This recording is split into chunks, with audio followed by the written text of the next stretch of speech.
James, Kim,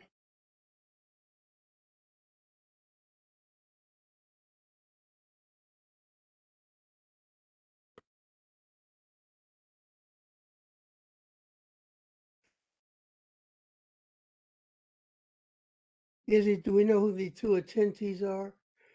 Are they members? Sorry, give me one moment.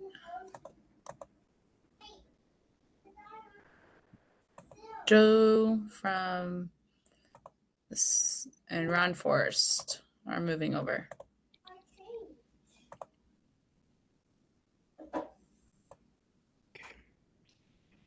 Okay, give it a couple minutes. Right now, we do not have a quorum.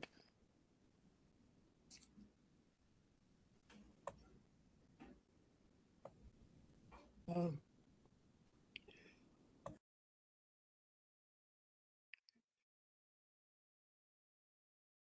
Chair, how many members do you have? We have 4. 4? Ed, I'm here. Patrick McKelvey is here. 5. Oh, Patrick here? Okay. Yeah, I'm here. Shut up. 2, 3. We have 5. We have. Okay. Let's start meeting, and Izzy, do a roll call, and that way we can determine who all is there. All right. Deborah Carter. Kim Sella. Here. James Cotter. Ed James. Here. Raisha Rollins. Ben Samuels. Who says he cannot speak. He's here, but I heard that he might have a problem with his. My mic's being weird. There we go. Jordan Okay, there we go. Sanders. James Neely. Here. Patrick McKelvey. Present. Okay, 1, 2. We have 5 members. So we do have a quorum. Okay. Oh, sorry, I should open the meeting first. Call the meeting to order at 4:03. We did that, and then we did the roll call. Okay, all the others in attendance, please introduce yourself and your affiliation with this commission. Richard Herdays, Chair of St. Louis County Council. Ron Forrest, COO, Metro Transit. Mr. Chairman, hello. This is Talby Roach, the President and CEO of Bi-State Development. I know I'm a little bit of a surprise. I have been on medical leave, but so I just thought I would come in for a little bit, just to try to keep things going. But my team is there. I'm going to pass to Tammy, please. Hi, this is Tammy Paris. I'm the CFO of Bi-State Development. This is Tom Curran. I'm Executive Vice President of Administration at Bi-State. Melissa Webb, Director of Public Affairs, Bi-State Development. Okay. Adam Spector, St. Louis County Department of Transportation. Okay. Joe Colessa, Acting Deputy Director of Transportation and Public Works for St. Louis County. Ray Golick, St. Louis County Department of Transportation and Public Works, South Area Engineer. Okay.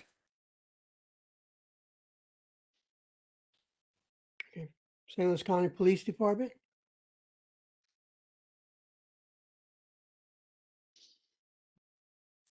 The one from St. Louis County Police. He's on. He just might be having trouble. I thought I saw it. Okay. St. Louis County Council. Jen Frank from the St. Louis County Councilor's Office. Thank you. Okay. I'd like to have a motion to approve the minutes from the November 10th, 2025 meeting. So moved. Second. Oh, sorry. Kim and Whoever wants it. Okay, I think Patrick.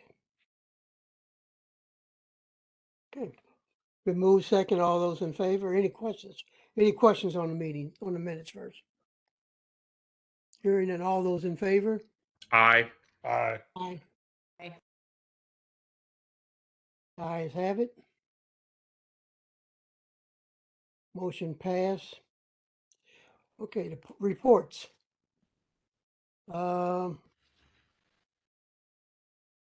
St. Louis County. Any reports? Oh, I'm sorry, St. Louis County Council. Councilwoman Days, do you have any report? No, Mr. Chair, I do not have a report per se. I did want to get some follow-up information, I believe, on the Wild Care Park and what Bi-State is doing toward those efforts, or any transportation period doing toward those efforts. But I don't have a report per se. So thank you. Okay, thank you. Department of Transportation, Public Works. I believe we have nothing to report at this time unless anyone has questions for us. Okay. Well, Joe, I know it says Adam, I guess. Mr. Chair, may I? Yes, you may. Thank you. Again, Adam, and I'm sure you've put the North County, I believe, is your territory. That is So correct. I'm curious as to what has been done in terms of preparation for the Zoo Wild Care Park opening. I mean, we haven't done anything specific. The zoo has been, we've been reviewing the plans, the site plans and such for the zoo as they've been coming in.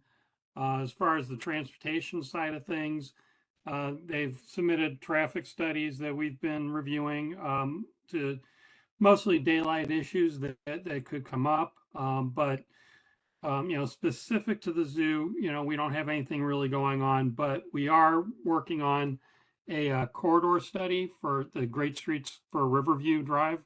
That's a study that's kind of kicking off right about now and should take about 9 months. The idea being to identify, what future improvements should look like through that corridor, how that corridor can interact with the space around it. So it's a comprehensive look at that Riverview corridor, land use is in addition to transportation, and how those two things will work hand in hand. And that'll guide decision-making going forward as far as road improvements go. There's a couple other studies in the Spanish Lake area that will have similar results. There's the Spanish Lake small area study that the Department of Planning is leading. We're working with them on that as well. And again, it kind of daylights issues that will come up and guide decision-making going forward. But at this point, we don't have any projects scheduled. Well, I'm a little concerned about that because it's opening in 2027. 2020, I believe it is. And we really don't have a way we anticipate millions of people along that little 2-lane road. And so I guess I'm just concerned that, with some kind of something going on there, then that may not even be feasible for people to even attend there, which would be a travesty after all that money's been put into for the park. Rita, I'd like to point out the traffic study for the zoo shows that there is capacity all along Riverview. The issues are really flood-free access at times of high water, and just the overall condition of the various bridges and roadway, and the desire for connectivity of a trail up to the confluence. So there isn't going to be a capacity problem when they open, but we do recognize the need for some investment, and we're leading the studies to make sure that when we are making those investments, we're able to, number one, leverage grants available to build that infrastructure, and number two, make sure that we're doing the right improvements to support not just the zoo but other development up in the area. Okay, well, I'll be following up, but I appreciate that. Thank you.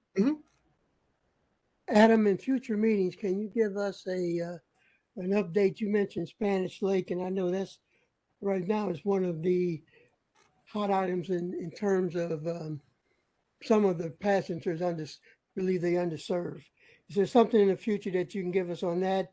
And also keep us up to date on the any transportation issues that will come with the Zoo Wild Park area?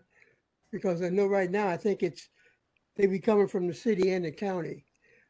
So I think if we can get, periodic updates, it would be helpful for us to Yeah, understand what's going to our happen. study's just kicking off, so I just don't have anything to update. I think, we're just kind of getting going with the consulting team. So, going forward, yeah, I'll definitely bring information as I get it. I know we'll be having at least there'll be public meetings involved in this. So, I obviously appreciate participation of these members here in those. So I'll definitely bring that information when I have it. As far as the zoo goes, their traffic study, is talking about 400,000 visitors per year. They're showing that most of those people would be coming up, 270 to Riverview. We've also had them look at some other scenarios where people would be coming more from the 367 side, Bell Fountain, Larimore, using those roads to access the park as well. That's something that, we've been in review on. One thing to point out, that was a little late getting started. For whatever reason, the zoo didn't initially get with us early in their development plan. So, they kind of called us when they were doing due diligence. We told them they'd need to do some traffic study. And then we didn't hear from anything until they were ready to start building things. And at that point, we're pretty far into our program to be able to backtrack and suddenly make adjustments to that. But we're working with the zoo to try and accommodate as best we can with things. I think we got to remember that even though this is a zoo project, St. Louis County is preparing the roads and the right of ways. But Bi-State also has to know so they can make sure that they got adequate bus service or transit service to and from the wild park. So I think that, we got to make sure that both of you all stay at the table. Sure. St. Louis County and Bi-State. Okay. Thank you very much. Thank you. No other questions from transportation. What about St. Louis County Police? You able to hear me now, sir? Yes, we are. Thank you. All right, perfect. Got some computer difficulties going on my side of the building today. Other than my report, I have nothing to add. Our numbers for the year to date, number of incidents remain low. So it's been a good year for us there. So hopefully that had a chance to take a look at that report. Good. Thank you very much. Bi-State Development, Operations, Workforce Update. Very good, Mr. Chairman. Before I go to Mr. Forrest, I just wanted to speak briefly. And please accept my apologies. I'm a little behind on some issues, but I do have a couple of important developments that I wanted to be sure to give the commission, if you may. Go ahead. One of which is we did meet with virtually with Chris Grunhoward with the County Council over several important issues that the County Council has asked us about. One of which is we had a shortfall in sales tax, so the County Council has asked us to look at what are some options as far as making up that delta. I am hoping, quite frankly, that they don't pick one to cut service, that we look at other options. But of course, we have to complete our due diligence with the county. And what Mr. Grunhoward recommended is, since the County Council is working so hard on budget right now, that it might make sense that we visit that issue in January. And that is our plan. So we're trying to be patient on that budget process. The second tranche of that is some requested recommendations on service enhancements for the County Council, both in frequency and with a few routes that they wanted to take a look at specifically. So we will be making that part of the presentation as well. And also there are some pieces associated with Call-A-Ride. We've seen actually very, very good news as far as Call-A-Ride. Mr. Forrest will go over some of these fundamental numbers, but we are getting, with the increases in quality of service, we are getting a lot of service requests. This is all very good news, but of course, It's going to affect us ultimately as far as budget is concerned, and it's just a very important piece that we take a look at. So I wanted to be sure to provide everybody with that update. Additionally, there was a request, I believe from this council, just for some of the fundamentals on where our employees happen to be from, you know, the split between the county, St. Louis City, and St. Clair County. So these numbers are in general not on our represented workforce. You know, we are under a collective bargaining agreement, and I would prefer not to talk about that without having to reopen my union negotiations. I'm sure everybody can sympathize with that. However, I have a lot of salaried employees, and I have some just good general data as far as that is concerned, and I wanted to reflect that. So in the other category, our employees are at 1%, so that's outside of the 3 counties, okay? Then in the St. Louis City, that is 31% of our employees, and from St. Louis County, about 37% of our employees, with then the balance being 31%. And just what that tells the council is that there's a very nice spread all across the region of our employees.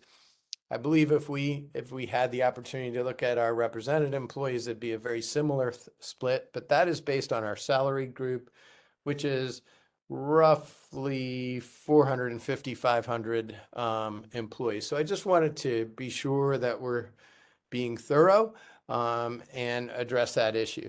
There also was one other issue that was brought up, and it was about potential fare increases. Look, folks, we're always looking for reasonable revenue balanced with what are the needs of our customers.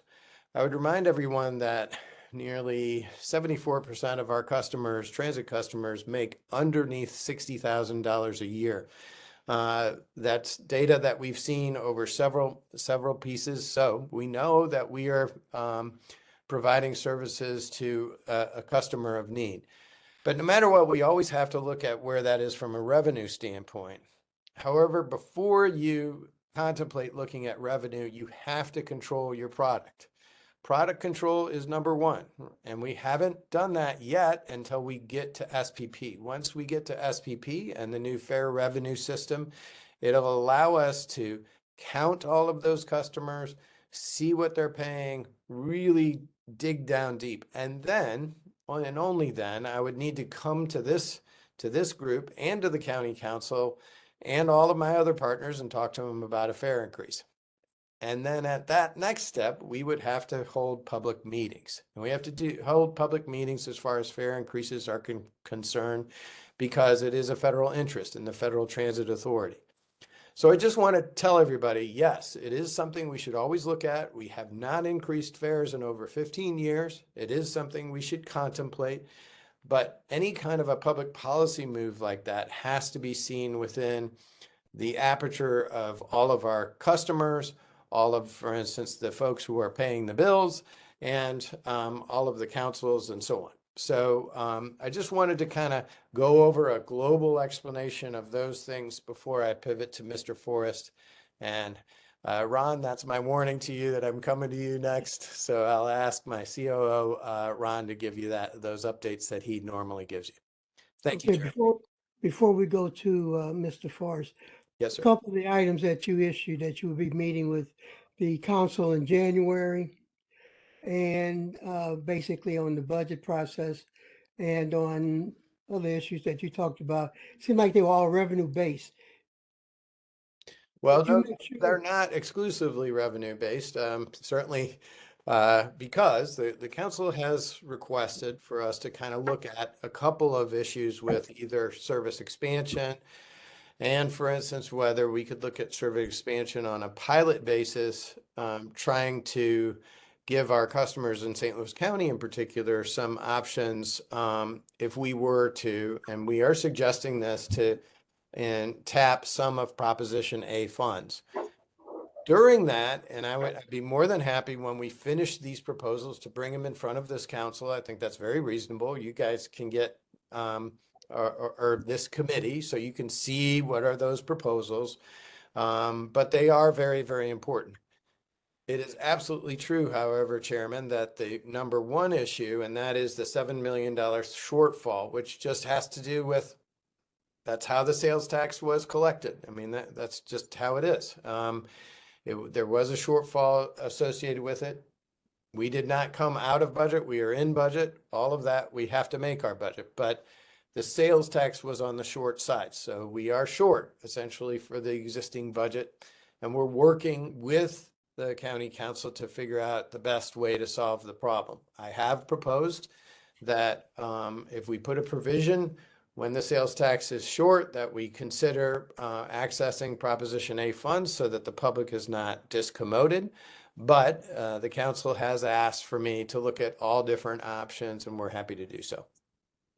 Excuse me. The reason I was bringing this up is because each of these items really affect how we review the budget for next year. So we need to be kept up to date on everything on all of these items. Sure. So our budget from last year has not changed whatsoever. The issue, we are still making budget. We are on schedule to make budget. That's our job. We have to do that. But based on that number that this committee passed and the county council passed, so the overall budget number, we're still on track on that one. But the county through sales tax, and this isn't anybody's fault, it's just they project them and sometimes they come in over, sometimes they come under. In this case, they came under. So obviously it's just something that we got to deal with. But Chairman, we have not changed our budget. We statutorily have to first pass our budget through this committee before going to the county. That is still a requirement, and it's still one that we abide by. But yeah, I understand that, but going forward, some of these items will affect our going forward budget. So if you can just keep us up to date on these items, we appreciate it. Be happy to do so. Thank you. Ed, Okay, can I ask a question really fast before we move on? Yes, you can. So Talby, the $7 million shortfall, has there been any plans put aside if in fact the 7 million doesn't come out of the reserve fund? Is that a service cut, and what would that look like? It is. We would, of course, have to cut service and make up that 7 million somewhere else. And the council has asked exactly what that looks like. So we have a couple of different options that we are considering. Right now, we have a specific to St. Louis County program that's very, very successful. That is the VIA contract. It's very, very successful, great, gives terrific service to the customers. We could look at cutting that. I would not like to do that. I don't think we should make any of these cuts.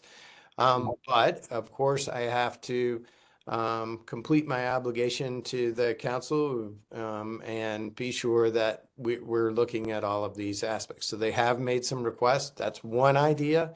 Others, Mr. Forrest is looking at, and the council is expecting that in January, since they just have a lot on their plate right now, is really what the understanding with Mr. Gronhoward really culminated in. Thank you. Thank you. Mr. Chair, Yes, ma'am.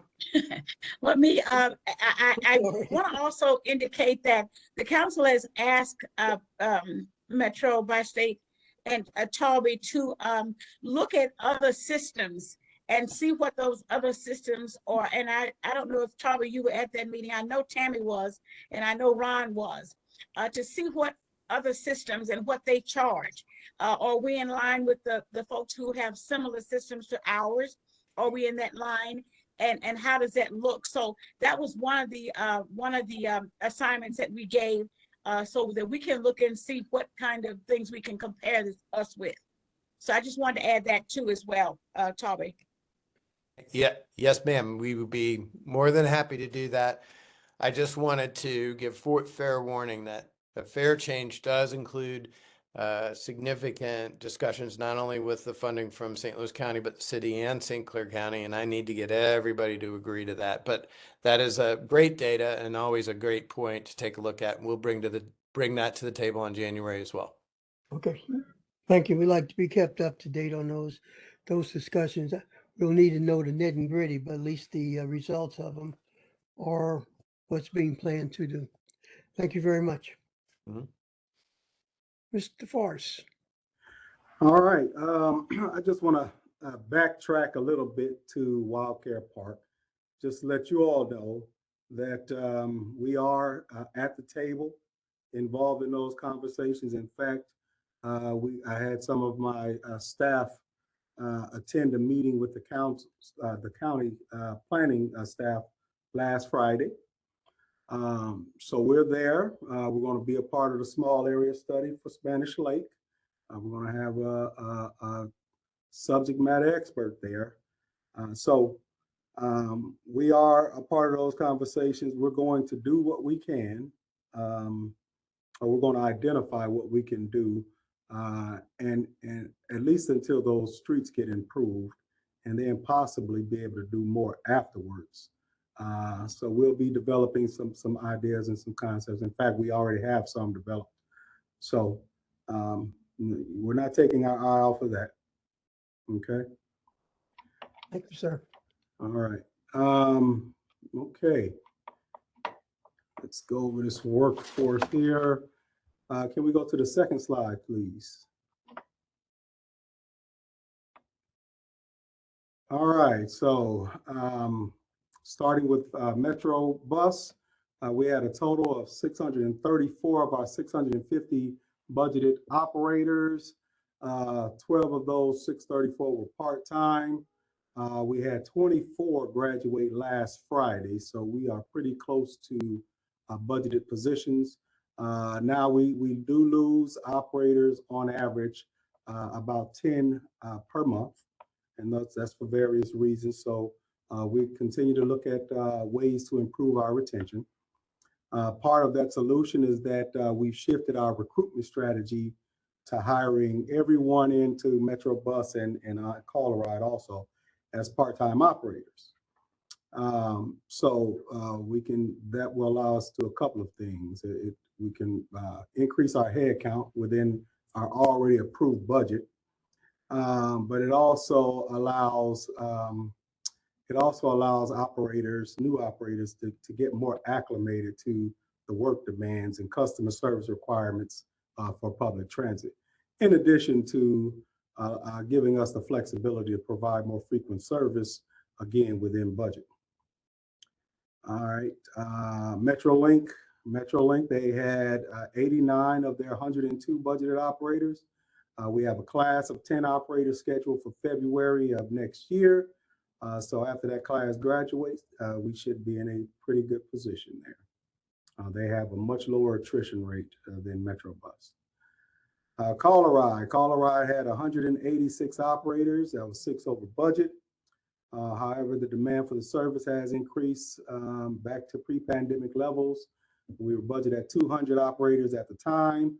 So we're trying to get back to that 200 head count in order to meet this continuously growing demand. All right, next slide, please. Ron, can I ask you a question? Of course. You mentioned that your new hires are coming on as part-time workers for Colorado also. Are they included in your numbers there?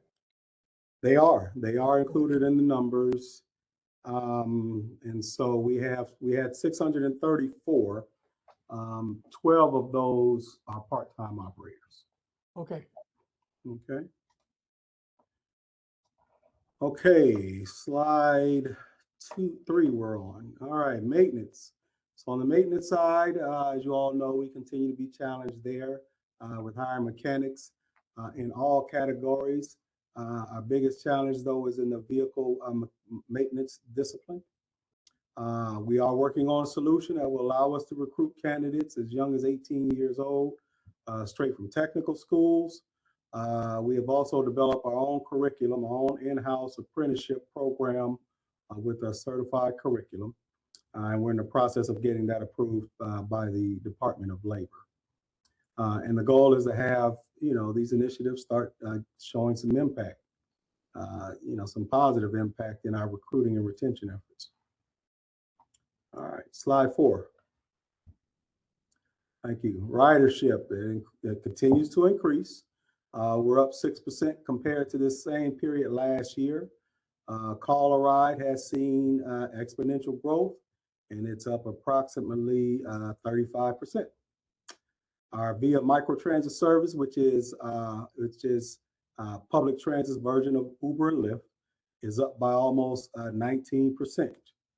This service, which largely replaced fixed route service in the more sparsely populated areas of the counties, provides customers door-to-door and curb-to-curb rides to any destination within a 7-mile radius. So I second that sentiment when Toby said this is a service that we do not want to have to cut. Okay, it's a highly used service. It's a premium service for those county areas. We also use Via in our concierge Lyft service to provide approximately 7% of the trips that Call a Ride currently does not have the capacity to provide. All right, next slide, please. As previously referenced, our monthly Call a Ride trips, as the trips taken is more than doubled from approximately 20,000, and it's rapidly approaching 50,000, as you can see on this chart. But at the same time that demand has increased, trip denials have remained at 0. So that team is doing a great job. Next slide, please. All right. However, due to that increased demand and capacity issues, our on-time performance, which is currently at approximately 85% on average, has dipped below our goal of 92%. We're addressing that by continuing to hire part-time operators. We're also working with the vendor that provides our routing software on a solution that optimizes route scheduling. If we can't get that solution in place, that contract ends in June, and so we'll be looking for other solutions. We have a team evaluating the effectiveness of stationing Call a Ride operators at satellite locations like North County Transit Center and Brentwood, so that we're much closer, or they're much closer to the service areas and could get to passengers quicker. Lastly, we're evaluating dividing our Call a Rides areas into zones. So currently, Call a Ride operators can get scheduled back-to-back trips on opposite sides of the service area, which sometimes can be as long as 18+ miles between passengers. So solving that problem will help us solve our OTP issues. So all that's being evaluated, and with the goal of significantly improving OTP within the next year. Now, we know that there's room for improvement, and I assure you that the Call a Ride team is doing everything they can, but our customers are thankful for our service. They understand our challenge, but they are very appreciative that we are doing the very best that we can, and that is evident by more than the more than 400 commendations our passengers have given us. All right, next slide, please. All right, MTAC. We're meeting bi-monthly with our MTAC, our Metro Transit Accessibility Advisory Committee. That team is led by Amy Parker. They're working very hard to cultivate and maintain a great working relationship with MTAC. Those conversations have been very productive. They talk about everything from accessing the secure platforms. They have a website. They have minutes that they send out. They talk about, some of the navigation pilots that we have. They talk about anything. They talk about their ride experience, challenges, and also, what's good about it. We've also had some of them ride with us. They've been on routes with us. We've looked at elevators, and they've given some really good feedback on elevator design, which we plan to incorporate in future designs. So it's been a very positive relationship there. Slide 8, please. All right, Ride Every Route campaign. This is where we're getting all of our information, mostly getting our information. We've been riding in the mornings and the evenings. I take some of my leaders on the bus transportation team and the planning teams. We go out and we ride every week. We have approximately 10 routes left. This initiative, it's continuing to give us firsthand knowledge of our service and our operators' working environments. We were even out there in the cold and snow last week, so we got to experience exactly what our passengers and operators were experiencing during that severe inclement weather. And of course, you know, we understand through that Ride Every Route the safety concerns that our operators have and the challenges our passengers are experiencing. We collect lots of feedback. We've developed internal working groups to focus on some of the themes we're seeing in that feedback. These working groups are developing very specific action items to address the concerns that we hear, and not only from our customers, but from our passengers. I'm sorry, not only from our passengers, but from our operators as well. Some of the most frequent requests are that more service, that's number one. They want more frequent service. They want fewer missed trips, of course. They want a better, a more accurate depiction of where their buses are on route. And so we're working with our vendor Vontas to shore that up. They want more security, and they want rest areas and at the bus stops and transit centers, and also amenities, those benches and shelters. All right, next slide, please. All right, our most recent service change that occurred on December 1st. We incorporated a lot of the feedback from riders and operators. We made improvements to 38 routes. 31 were in Missouri and 7 were in Illinois.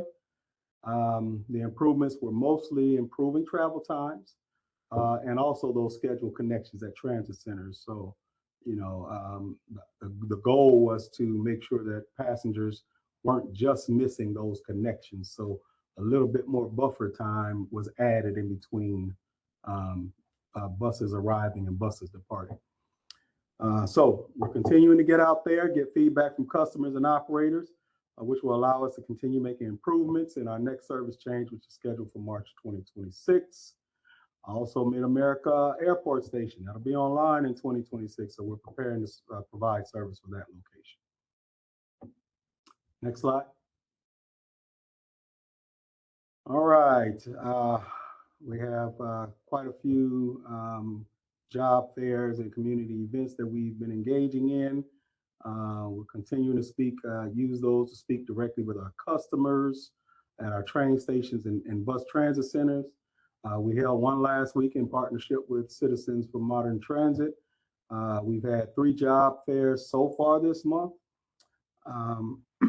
We also have some maintenance work that's coming up that will result in some in our trains being replaced with bus shuttle service. All right, last slide. That concludes my presentation. So if you have any questions, feel free. Chair, I do have a question. Yes, ma'am.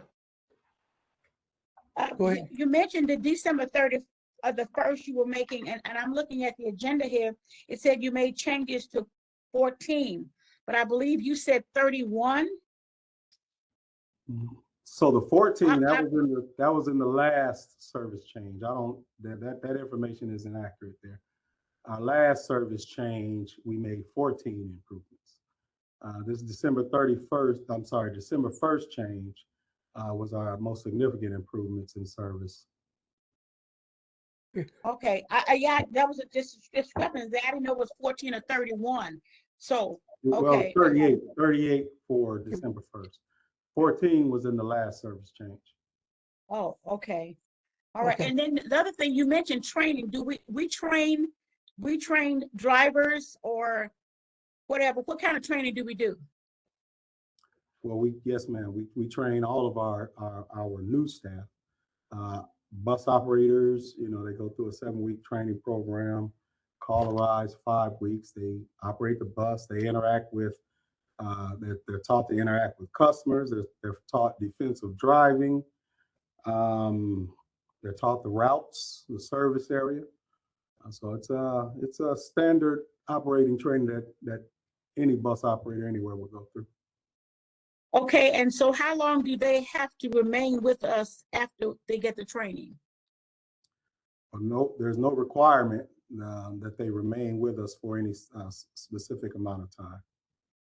The reason I'm asking is because as we're going through the budget process, we found out from Public Works and Transportation, whoever, that we pay for employees to get CDL license. As soon as they get the CDL license, they leave and go someplace else. In other words, we've trained them for someone else. That's why I'm asking the question. So we train these people and they may or may not stay, and there's no stipulation that they do that. That's always a possibility. But we are doing, like I said in my presentation, we are making taking measures to increase retention, and part of that is having more flexible shifts. So part of it is hiring part-time operators, right? What we find is that operators, they just can't deal with the demands of public transit. Those that leave shortly after being exposed. But we've been hiring them on a full-time basis. And so that's a lot for a new person who's new to public transit. So we're shifting to part-time so that they can work fewer hours and get more acclimated. They can learn more, but they don't get overwhelmed by that full-time demand. So that's part of our strategy. And I understand that part. I'm just saying that in terms of budgeting and in terms of expenditures, we're expending money to train people, and they may or may not be with us the next 2 weeks. And that's what, as we're going through this budget, we found that out in several areas. And we are going to make changes in those because there has to be some way that we can keep these people, at least if you leave, you have to pay back the training or something like that. That's the only reason I brought it up, because we're faced it with some others as well. Yeah, well, all of our working conditions are contractual. So anything that impacts working conditions, that has to be something that's bargained with the unit. But I agree. I'm sure. We are vulnerable to that just like everyone else. Right. And we understand the other departments as well. They do that as well. So, okay, just keep that in mind moving forward. Thank you. Will do. Thank you. Any additional discussions on bi-state at this time before we get to finance or security? I'm sorry. Hearing none. Any questions, any additional information needed? Security. Thank you, Commissioner. Mr. Scott's unable to be here, so I'm stepping in for him to give you an update on the secure platform plan.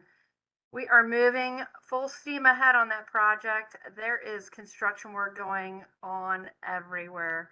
Those remaining platforms are going up, the gates are going up, the fencing's going up, and then those new cameras are also going up. So he has assured me, and so has the team, that progress as promised, we will be done by January of 2026 with that project. Super excited. If anybody has not had the opportunity to come down and take a look at the secure platform plan or the real-time camera center, Mr. Scott urges you to do so, and you can just send me an email and I'll set that up with you all. The other thing that I wanted to talk a little bit about with regard to all the construction and the project that is going on, we did open up our own landing page within metrostlouis.org. And if you go to projects, once you navigate to our website, it will open up and you will see all the projects that are going on all and around Metro Transit right now. That is all I have with regard to security, sir. Does anyone have any questions? What was that? What was that site again? It's www.metrostlouis.org/projects with an S /. Thank you very much. You're welcome, sir. The fare collection system. Thank you, Mr. Chairman. If Izzy could allow me to share my screen, I do have just a few slides to share. Izzy, if that's a problem, I'm happy to just talk my way through it. It's up to you. No, that's fine. Give me 1 second. Okay, thank you.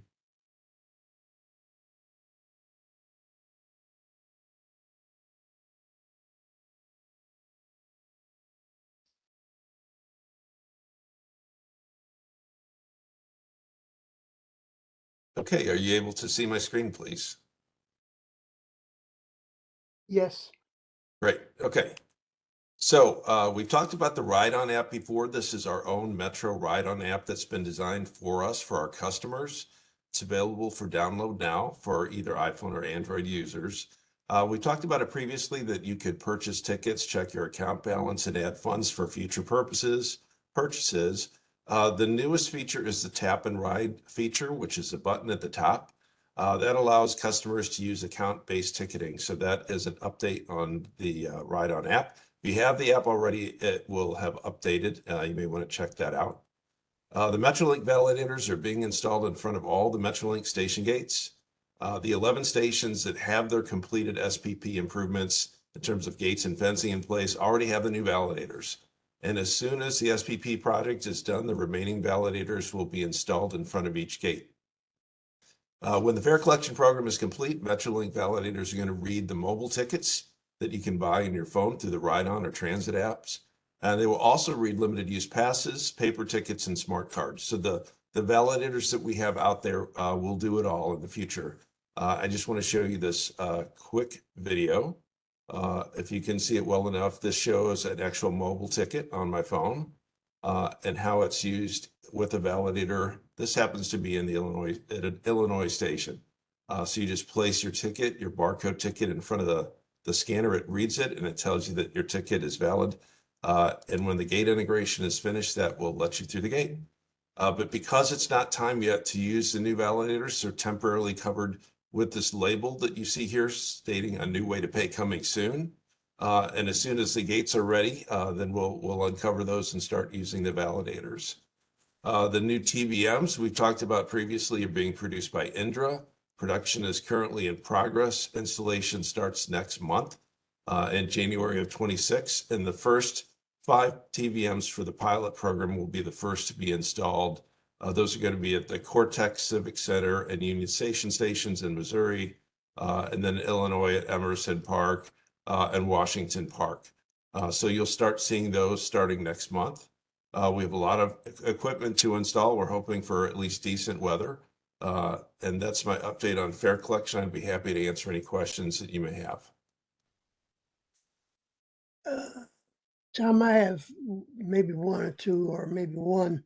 Going on something that Toby said earlier, one about the ridership, not only the economic conditions, but also maybe age and other issues. Are we going to put out, or is Bi-State going to put out somewhat of a pamphlet to describe these apps and show how to use them? A lot of people, they have a phone, they may not have a phone, but they need to know how to get on a bus or how to get on a train. And I think maybe one of these handout pamphlet trifolds would really go a long way in explaining this new system to a Yes, lot and of folks. Mr. Chairman, and I see Missy nodding her head. Yes, there will be a whole campaign to inform our customers. We actually have a web page with that information already posted, but I do want to let everybody know that all we're trying to do is expand the ways that you can pay and ride on the system. We are not taking away anything. You do not have to use any specific technology to ride a bus. You can always simply pay cash. You'll be able to just pay cash at a Metrolink TVM to buy a ticket. So we don't want this to be more complicated. We're trying to open it up so that people who may not have cash or prefer to buy tickets ahead of time can do so. But we're not taking away any way for people to buy tickets now. So if you're used to just paying your dollar on the bus, and you can continue to do that. If you like buying mobile tickets in advance, you'll be able to do that, either ticket products or just put money in your account and use the tap and pay feature that will automatically deduct the appropriate amount and fare cap you when you've spent a certain amount of money in a month.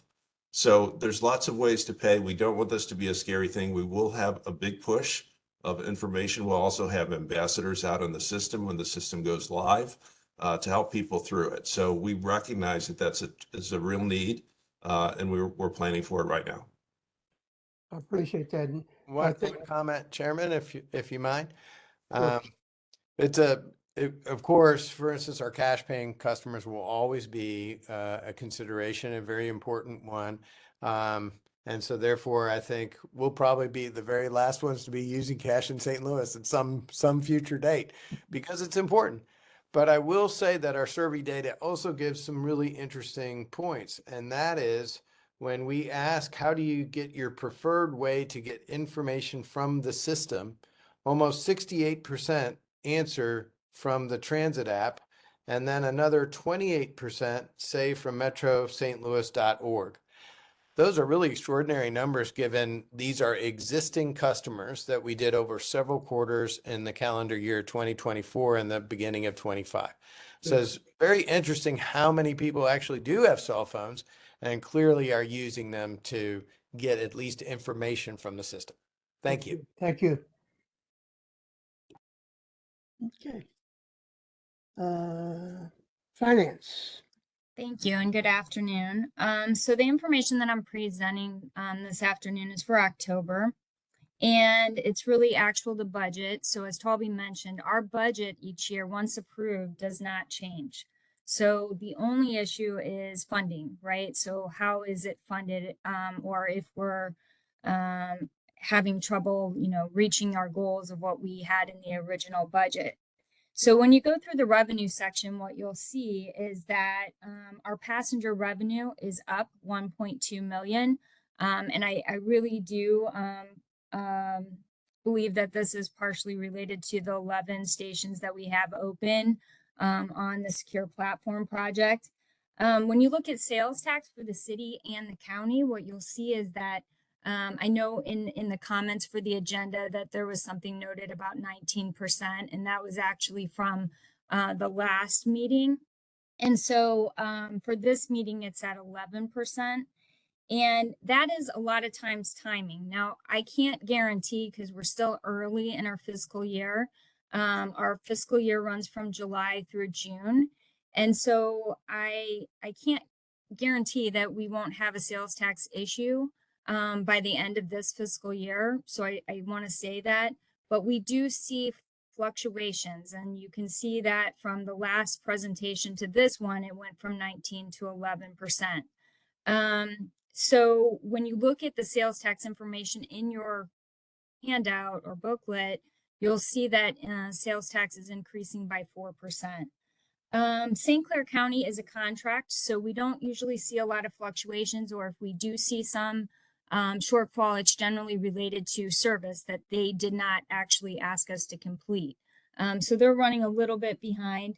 Everything else looks pretty much in place. Our federal funding, we accrue for that money. So right now it looks like we're above budget by 1.1 million. But that is not, we haven't received that funding yet, but we do have to accrue for it. That's really more of an accounting thing. So in total, you'll see that we're down from our estimated budget of 123 million. We've only received in 116 million, so we're down 7.3.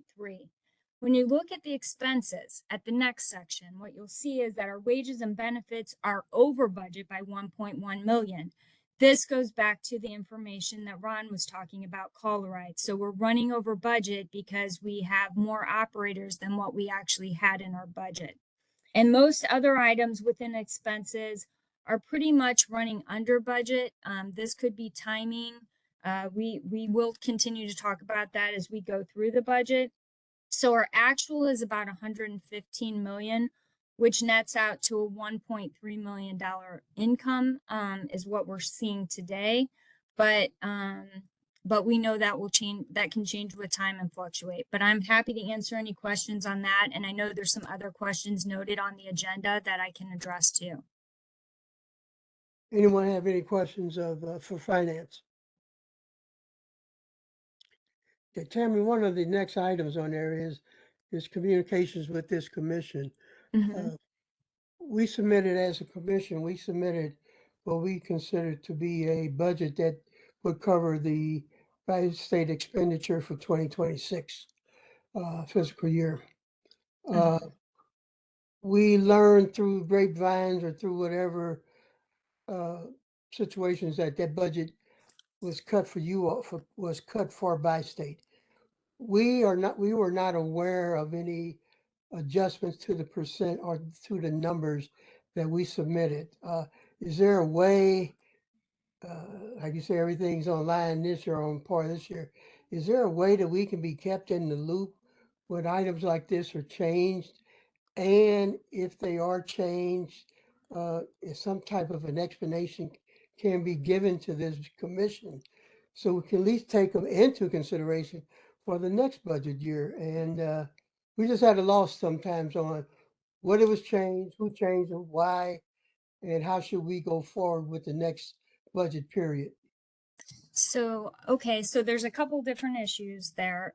So what happens every year? So this commission submits what their recommendation is for the board, for the for the county council, and they will put in estimates of what they think that amount is for each tax. They'll put in percentages of what they think.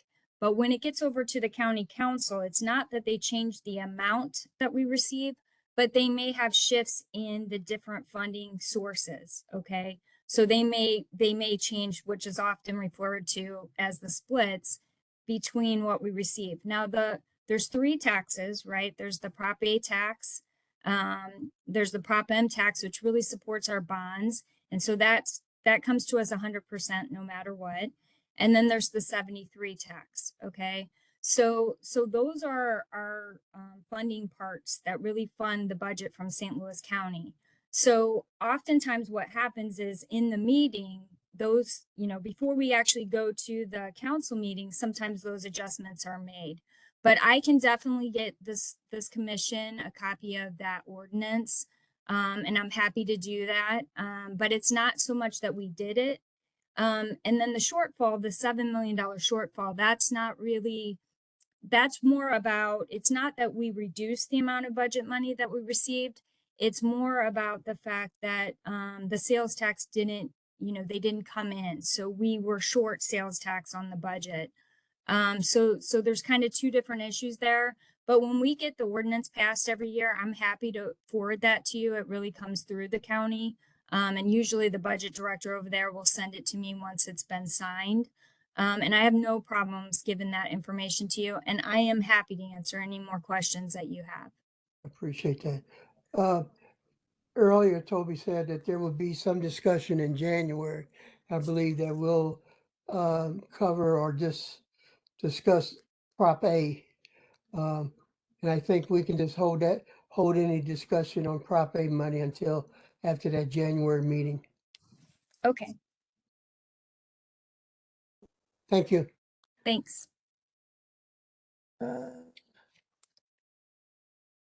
That covers most of it. Communications, marketing. Yes, sir. Thank you very much. I am back. Just really quickly, I mean, we're here listening to all these amazing things that are going on, right? We're talking about all these initiatives Mr. Forrest is discussing. Mr. Curran is talking about the FAIR project that's coming forward. Mr. Scott, i.e. me today, was talking about the secure platform plan.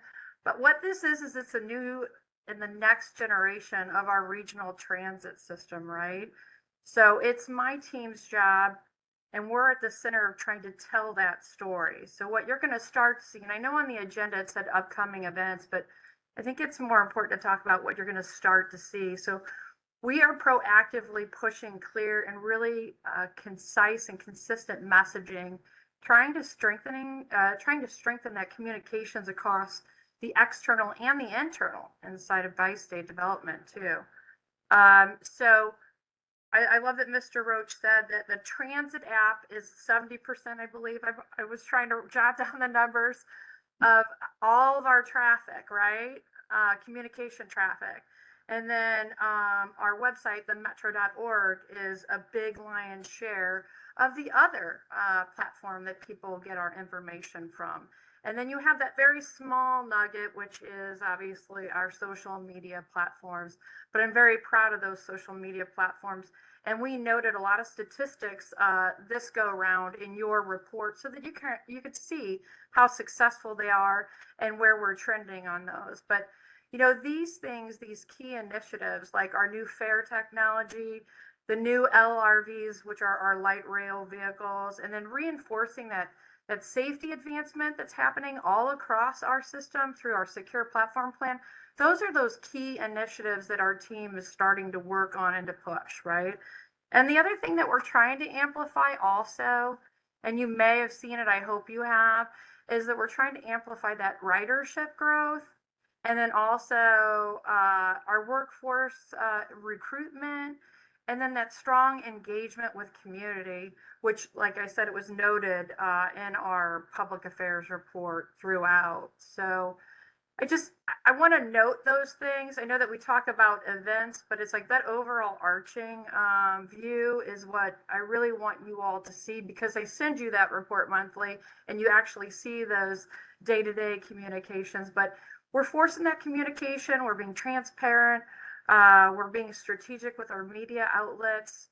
And we're just trying to ensure that, like, that commitment to safety, accessibility, and that innovation is being clearly seen and understood across our region. So I hope you enjoyed the report that I've sent you. If there's anything in the report that you want for me to put more into, or if there's things that you didn't see in the report that you'd like to see, just please let me know. I'd be more than happy to do so. And I'm open for any questions. Any questions for marketing communications? Hearing none. No old business, but there are a couple items that I like to put under new business. One of them, a commission member would like a discussion on the self-driving buses. I know there is going to be a study sometime soon on the taxi cab, and we had a brief discussion at an earlier meeting, but we would like to know any updates, anything that we should be aware of, if it can come along or if it cannot. So if you can prepare something for the next meeting, we will appreciate it. The second item is I think Mr. just mentioned it, the light rail vehicles. There's been a lot in the public this month on the news and the paper about a dimension error. I don't know how else to describe it, except I think that's the way that the newspapers and the news stations described it, in terms of the measurements between the top of the train plus the air conditioner does not clear all of our ancient tunnels. And if we can have a discussion on that, and I think it's more twofold, I don't think we need to know what happened, why it happened, or how it happened.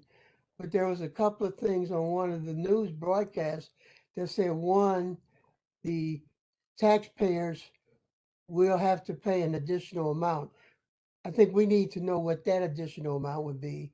And secondly, how does that affect our customers in St. Louis County? Because I think it's more than just maybe a tax increase, or is it a tax increase and some other type of fee that's associated with it? I'm not sure. You know how the newspaper is, everything they tell you, not newspaper, but the TV stations, they tell you to go to their app. By the time you get through the commercials, you forgot what you're looking for. So if you can just give us an update on that, you know, what was that movie, Philadelphia? Tell it to me like I'm a second grader, because I think the public is thinking that it's going to come right out of their pocket. And I think the public and us really needs to know how that's going to affect us in St. Louis County. Chairman, I'll be happy to give you that update, both the one on driverless buses, that'll be a real short one. Okay. All right. Ron will concur with that one, I'm sure. On the LRV, look, there's really good news. It's a great project overall. Remember, this is a $400 million project that we are getting $320 million of federal funding. That's a good win for St. Louis. Yes, we have a technical issue. We did answer it. It's everything that can be handled within the budget. As you know, once we pass our budget, we don't get to go back out. We don't. I have 7 budgets in a row that are capped at 1.5% growth rate. I'm very proud of that record and we'll continue it. But it doesn't mean that every once in a while we don't have some corrections to be made, and I did make those. They were hard to do. I lost an employee there that was responsible, who I think is a good man and so on, but you have to be accountable. So we're moving forward on that, and I'll be happy to give a full report at our next meeting. Well, we appreciate that. And if you can just give us that just to maybe ease our concerns, or making sure that we can understand what the news people are saying. Well, if you could help me understand what they're saying, then maybe you could help me, but I'll be happy. Look, questions are fine. And Chairman, I will tell you that even with the media, when they have a question, I'll show up and answer them because we are dealing with the public money. We're proud of that. We want to be good stewards of that money. And so therefore, questions from this commission or from the media, even in that case, they're welcome. And we'll attack them head on. Thank you, sir. I went through it and read your letter too, so you'll follow up. Good. Thank you, sir. Any additional information for this commission, for this meeting? Hearing none, the scheduled date for the next meeting is January 12th, 2026. Same time, same place. Probably be the same weather too, so let's say same time, same place, January 12th, 2026. If you have not received a copy of the tentative meeting dates for 2026, could you give Izzy a call or a text to let her know that you would like a copy? Okay. Hearing any additional information? Take a motion to adjourn the meeting. McKelvey, I make that motion. Moved. We got, oh, okay. Pat moved, James second. All those in favor? Aye. Aye. Aye. Ooh, people dropped. Okay, meeting's adjourned. Thank you very much.